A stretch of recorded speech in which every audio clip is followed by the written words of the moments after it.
அன்புக்குரியவர்களே, பெற்றோரை பெருமைப்படுத்துவோம் என்னும் விவிலியத்தொடரில் இன்று விண்ணக தந்தையை பெருமைப்படுத்திய இயேசுவை பற்றிய செய்தியை உங்களோடு பகிர்ந்து கொள்ள விரும்புகின்றேன். இயேசு தன் மன்னக பெற்றோராகிய யோசேப்பையும் மரியாவையும் பெருமைப்படுத்தினார்.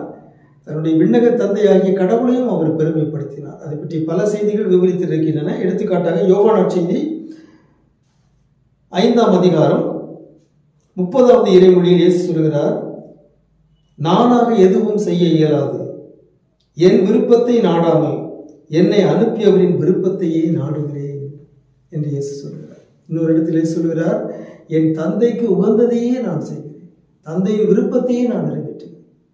உண்மையில் அதனால்தான் தந்தை இயேசுவை பாராட்டி சொன்னார், இவரே என் அன்பார்ந்த மகன், இவரில் நான் பூரிப்படைகிறேன் என்று தந்தை இறைவன் இயேசுவை பாராட்டினார். அதற்கு காரணம், தந்தைக்கு உகந்ததையே மகன் செய்தார், தந்தையின் விருப்பத்தையே மகன் நிறைவேற்றினார், தன்னுடைய சொந்த விருப்பத்தை அல்ல.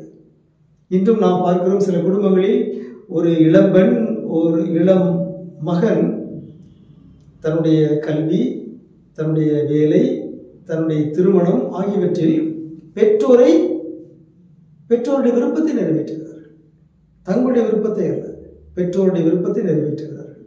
ஆகவே பெற்றோர் விரும்பியதை விருப்பத்தோடு முழுமனதோடு செய்கிற பிள்ளைகளும் பேறு பெற்றவர்கள், அவருடைய பெற்றோரும் பேறு பெற்றவர்கள். எனவே நம்முடைய வாழ்வால், நம்முடைய பணிகளால் நம்முடைய பெற்றோரை பெருமைப்படுத்துவோமாக. உங்களுக்கு அமைதி உரித்தாக.